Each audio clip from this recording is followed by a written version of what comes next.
Welcome to Stories of Impact. I'm your host, Tavia Gilbert, and along with journalist Richard Sergey, every first and third Tuesday of the month, we share conversations about the art and science of human flourishing. Over the last several weeks, we've done a deep dive into the topic of polarization, hearing from experts in business, psychology, leadership, history, and sociology about what polarization is, why it's grown to such a fever pitch in modern-day America and globally, and why it's so important for each of us to do our part to stop it. We now better understand that polarization divides families and communities, diminishes our ability to solve big problems, even threatens to destroy our precious democracy. And we can also recognize now that polarization undermines the virtues that allow humans to flourish. Virtues like truth, generosity, listening, cooperation, and forgiveness. This week's episode, the conclusion to our special three-part series, offers some good news. As extreme as polarization has become in recent decades, and as serious and pervasive a problem as it is, we know that humans are relentlessly creative, curious, and resilient. When you pair those qualities with abundant resources to examine a problem through rigorous scientific inquiry, there's every reason to believe that antidotes can be discovered and shared worldwide. So today, we're talking with leaders from the Templeton World Charity Foundation who are celebrating the Listening and Learning in a Polarized World Initiative, an extraordinary $20 million investment into polarization research. And these three leaders will share with listeners what solutions they hope will be discovered over the next 5 years of study. We'll start the conversation with our friend, Dr. Andrew Serazin, president of TWCF, who shares how he thinks about and defines polarization. The subject of polarization is one of the defining challenges of our time. We receive so much information through digital sources, interact with digital media, construct our identities in online environments. And so the architecture of the way human beings get, process, and utilize information has radically changed in the last 20 years. Although the topic of polarization is not new, issues of disinformation and misinformation and propaganda are as old as written or oral communication. The real problem is the intractable differences in viewpoints and opinions that become pathologic. And so that's really what polarization is intractable differences where there's incompatible information held by either party, and the normal processes of reconciliation and tolerance and resolving disagreements don't work in a way that becomes pathologic. So I kind of liken this issue that we have with polarization in groups today really as a kind of cancer, some kind of pathology, a disease that affects groups of individuals. The pathology of polarization creates conditions that are antithetical to cultivating the virtues of human flourishing, says Dr. Serazin. Human flourishing is this positive set of attributes or a positive dynamic. It's one which, individually and collectively, we're seen to be reaching our potential, growing, resilient to challenge, at peace and joy, experiencing joy in the world. Polarization really is an example of one kind of deficiency that can exist, one kind of pathology that can manifest itself when we are not in correct relationship with each other. You can see polarization as the opposite of flourishing because it does not connote this sense of growth and progress and resilience, and it's actually an impediment to those things. It's the way polarization undermines human flourishing that is motivating TWCF's investment into the scientific exploration of possible solutions to it. One of the defining interests of Sir John Templeton and Templeton World Charity Foundation is this long view that we have, that human progress, the human story, is one that will unfold over centuries. But at the same time, the issue of polarization today can be seen as a kind of long-term threat. That the basic functioning of our society in terms of rule of law, in terms of democracy, in terms of science, and in terms of people, real people, ordinary people, feeling like they can contribute to their own prosperity and to the prosperity of their communities. We see polarization as a major threat to that. Just as, disease is a threat, polarization is a grand challenge that affects our species because it relates to how we work together, how we solve problems. And so it's fundamental, I think, and the Foundation thinks, to achieving progress in many other areas. If we can't figure out a way as a society to resolve disagreements, to dialogue well, to constructively contribute ideas and knowledge towards any problem. If we can't find a way in the public sphere or in the private sphere to be open-minded, to disagree, and then ultimately to resolve our differences, then that does not bode very well for many of the other existential challenges we face. TWCF Program Associate Virginia Cooper, the leader of the Listening and Learning in a Polarized World Initiative, is also inspired to address polarization because of the founding vision of Sir John Templeton, whose life and leadership exemplified the virtues of curiosity, open-mindedness, and willingness to consider a diversity of viewpoints without distrust or fear, all of which are part of the solution to polarization. It's important for the Foundation because Sir John was really big on truth and communication and understanding. And polarization is a direct threat to those things. There are times when you can have disagreement, but it doesn't actually lead to mistrust or hate between in-groups and out-groups. And it's just healthy dialogue, healthy conversation, healthy disagreement, which Sir John was really happy about. Healthy debate is necessary for us to thrive. We won't progress if we're never challenged, if we're never wrong, if we're never provided with new information that we then have to process and decide, yes, I am wrong. This discourse has helped me to be better, helped me to flourish, and helped me get closer to the divine intelligence that Sir John writes about so much. That's necessary. So we need to be able to have some type of discourse that doesn't necessarily have to be conflict. It can be healthy. You can disagree and you can disagree well. Whereas polarization, on the other hand, it's more disruptive because it doesn't really help the situation at all. It's not healthy, and it actually can cause more tension and make it more difficult to talk or research or learn about whatever the subject matter is. Cooper and Dr. Serazin share a sense of urgency about the pervasive problem of polarization. This is something that's not going to go away. It's a very important issue, and it has the potential to become a crisis. And so if we can do something now to help impact and help people flourish in this new difficult space, it would be wonderful.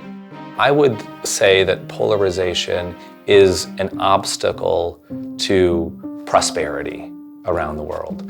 In and of itself, it is not an existential threat, but in order to deal effectively with the existential threats we face, like nuclear war, like bioterror, like an environmental crisis, which seems to be getting worse, we must find ways to resolve our differences. We must find strategies to adapt to a new environment. And so in that sense, understanding polarization and how we heal polarization or groups that are polarized is an essential toolkit in dealing with the existential threats we have. Dr. Eric Marshall, Principal Advisor for Programs and Discovery Science at TWCF, agrees with his colleagues that the key to solving the enormous problems we face today is to first address the linchpin problem of polarization. Humanity faces many existential threats and many large obstacles to flourishing. We view polarization as a critical obstacle to humanity coming together to solve the existential problems like global climate change, like war and peace, like famine. These are the existential crises today. Polarization, if it separates us so that we cannot address these issues, then becomes part of what we call the critical path. it is in the way of us flourishing. It's in the way of us solving the existential problems that we face today. TWCF is ambitious in the size and scope of the Polarization Initiative, says Dr. Marshall. What we don't know is how polarization affects people in different cultures around the world. And that's one of the things that we really hope to support research to help us better understand so that we can combat polarization that becomes an obstacle around the globe, not just here in the US or in Europe, but everywhere.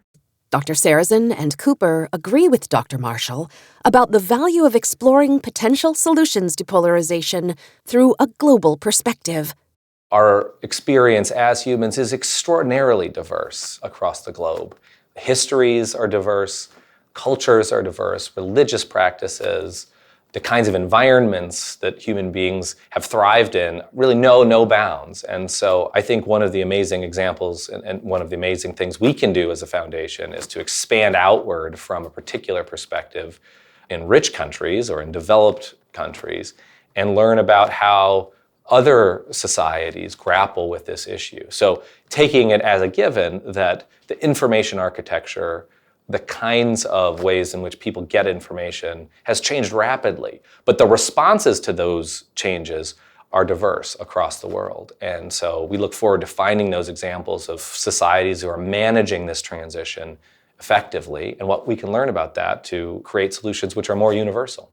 We want to really make sure that we're having a global impact. So we don't want to just focus on countries in the Western world. We want to look at polarization in the majority of the world because it's important there too. It's just not the democracies of the West that are being challenged, but you're also having issues in Latin America and Africa and Asia where we have these situations as well because the internet is around the world, social media is around the world, political discourse is all around the world, and so our focus should be all around the world. So it's very important to us. Digital technology is one of the main drivers of contemporary polarization, says Cooper. Polarization has always been there, but just the sheer amount of information that we now have makes it really hard to discern between what is true and what is not, especially with the way the algorithms on the internet work, from social media to your Google search. It shows you what you look for. The internet can really segment you so you don't get everything. The internet can still send you 10,000 links based on what you want to see. And so it can create, for a better word, a bubble where you only see what you want to see, which can cause you to become more polarized because you're always just getting reaffirmed in what you believe. But Cooper sees enormous power and potential in TWCF's unique approach to research, and she's confident about applying it to the Listening and Learning Initiative. Open science is the sharing of science. So the sharing of data, the sharing of protocols, the sharing of research papers and outputs, the sharing of methods, all of this. So open science encompasses everything that has to do with being very open and transparent with your research. It does differ from the traditional way, and we want to collaborate more than we want to compete. And open science allows us to do that a lot better than traditional funding mechanisms. We realize that open science and collaboration will be one of the best ways that we can really help to landscape this space, get rid of some of the gaps, tackle more of our challenge statements around researchers not talking to each other or outdated funding mechanisms. So open science helps to lead us into this space because, if we can make sure everybody's collaborating, then the data shares and it becomes more efficient. Dr. Serazin hopes that TWCF's investment into open science research around polarization will offer not just a greater amount of information, but ultimately wisdom.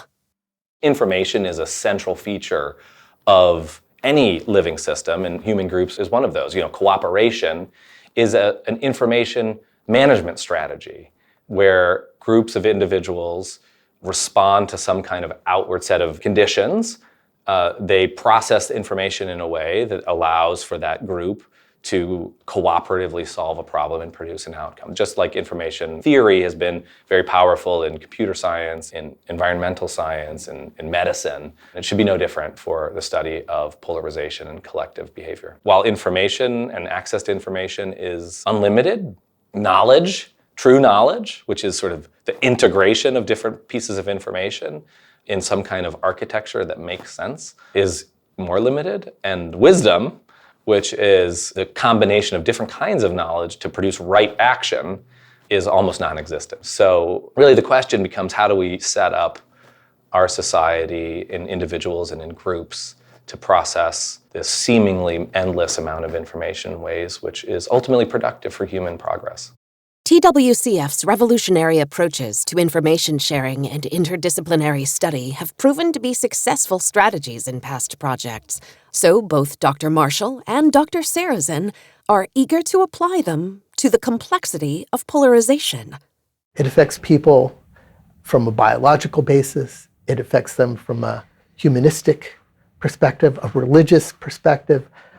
Humans don't distinguish between those, so that Templeton World Charity Foundation looks at all aspects of these, and we encourage conversations between philosophers and neuroscientists and social psychologists and political scientists. The issues of our time are multidisciplinary.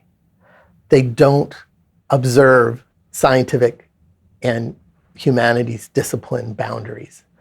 They involve everything. They're physical, they're social, they're psychological, they're biological. The basis of our real issues, human issues, society's issues, are multidisciplinary. So even though it can be difficult, Templeton World Charity Foundation supports interdisciplinary, multidisciplinary work to bring different viewpoints together so that we can truly understand the issue as it is, as opposed to through narrow glasses. I think one thing the foundation is really, really good at is thinking really hard and in deep ways about an issue or a problem and bringing different perspectives together. So historians, computer scientists, animal behavior, psychologists, mathematicians, philosophers together is a common theme we've seen in many, many different of our most successful programs. 20 years from now, we really have this robust evidence base about how human groups fall apart and how polarization is an example of this pathological state of group behavior, and suggesting real strategies to knit that back together. Cooper says TWCF's approach to problem solving sets it apart from other funders, even if those organizations are focused on the same problem. Our focus on discovery and really looking at finding and discovering new mechanisms, new innovations, new tools. What is polarization? How does it work? How do we solve it? Another thing that I think separates us is that we're focusing on polarization as a topic and not one particular polarizing topic. We're looking at more so character virtue building instead of trying to be restrictive. And so I think those all kind of separate us from other funders in the space. We also want to look at the virtues. We want to look at things that can help people flourish in this space, in this increasingly polarizing world that we live in.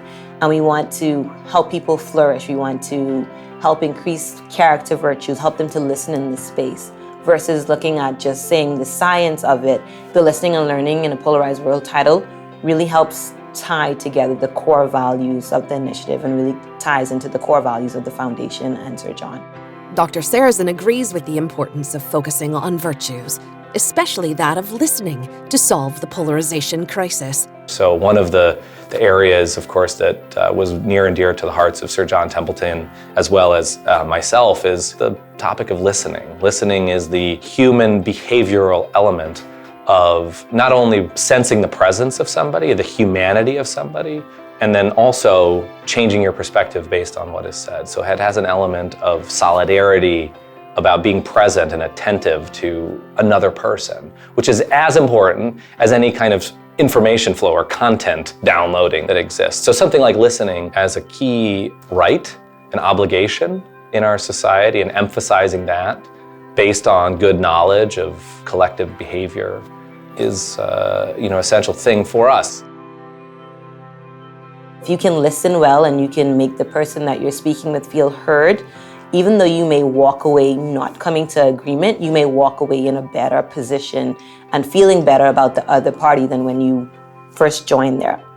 And so virtues like listening and virtues like empathy, we believe, will help us to get through this situation where we're going to have a lot of varying opinions in a space where we don't actually hate each other at the end, or we don't have so much animosity. Another aspect of it is that these character virtues can help us be more diligent. So diligence is a character virtue in where we can look out for misinformation or disinformation. We can learn where to put our trust and how. In order to explore what other solutions to polarization, like listening, might be uncovered, Dr. Serazin, Dr. Marshall, and Cooper are asking questions about its effects on individuals, communities, and nations. What kinds of interpersonal relationships fall apart? What happens to trust?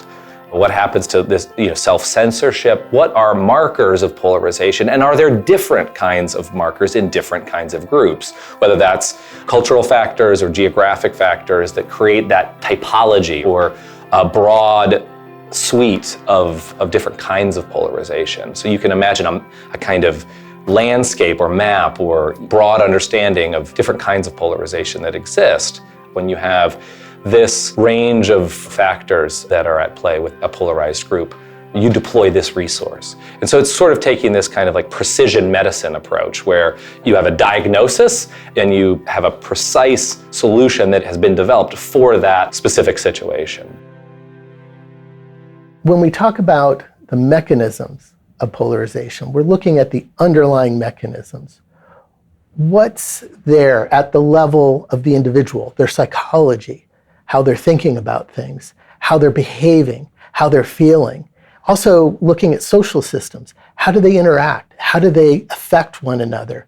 And even at the biological level, how does our innate biology, our neurobiology, affect our disposition to polarization? Some of the biggest questions here are, what drives groups of people to divide into tribes and to begin to hate one another and not collaborate? And what drives people to listen to each other, to learn together, not only in spite of the differences, but also fueled by those differences? What does the world look like where the divisions between us actually help us thrive and flourish as opposed to break us apart? From the macro level, we're looking at biases and we're looking at how neurons fire, and we're looking at heuristics and what makes us susceptible to polarizing information. Then on a large scale, how do democracies handle information? What are threats to the democracies and how is it in terms of misinformation, disinformation? So information is a common thread across all of these spaces. What will success for TWCF look like in the Listening and Learning in a Polarized World Initiative? Dr. Marshall says, success in this project, first on a 5-year basis, is that the research base has now incorporated an understanding of the basic mechanisms of polarization in a global context, that we know how to measure it and predict what's happening, where, and the trajectory it's taking, and that it has affected our ability to create innovations, interventions, to solve polarization problems. That's the 5-year outlook. Success in the long run is that we have more peace, we have more collaboration, and competition of ideas drives progress of a humanity that flourishes globally. No matter where you are, you can be happier, healthier, and at peace. For me, success will be about twofold. So the first fold would be that we would have a more collaborative space. So people would be talking to each other. Some of those knowledge gaps would have been filled, and we have good science that's continuing. The second one is that we would have found some type of innovation or some type of discovery that will help humans to flourish in a world of increasing polarization. We're hoping that we would be able to find tools and find solutions. Let's say an app that helps you scan and screen what you're receiving in terms of is it misinformation or not? It could be a webinar or a workshop to help you to listen better or to help you identify when you're being given false information, or how to have conversations with people on a polarizing topic that are on the opposite side of the view. It could be, finding and discovering interventions that can help bring people closer to the middle. And so these are the types of tools and interventions that we're hoping that we can discover and that could have major impact. We also want to connect that using robust research practices and translate that into innovations, tools and solutions that can produce positive outcomes. And so in other words, moving from sort of this state of dysfunction, that is polarization, towards a state of flourishing using practical tools and solutions. I find great comfort in Dr. Serazin's hopeful vision that with a commitment to research and discovery of tools that can dispel polarization, we can and will indeed move through and out of it. The animosity and antagonism inherent to polarization are painful for everyone and destructive to everything we hold dear. Imagine if we had the practical tools and solutions to polarization, what we could find on the other side. Collaboration, respect, appreciation, warmth, creativity, innovation, discovery, even peace. I'm grateful that TWCF is making an investment to help develop innovative answers, and I look forward to returning to the Listening and Learning in a Polarized World Initiative over the next months and years, so we can hear about what is being discovered that will bring to fruition a better way of life. This has been the Stories of Impact podcast with Richard Sergey and Tavia Gilbert. Written and produced by Talkbox Productions and Tavia Gilbert, with senior producer Katie Flood. Music by Alexander Filipiak. Mix and master by Kayla Elrod. Executive producer Michelle Cobb. The Stories of Impact podcast is generously supported by Templeton World Charity Foundation.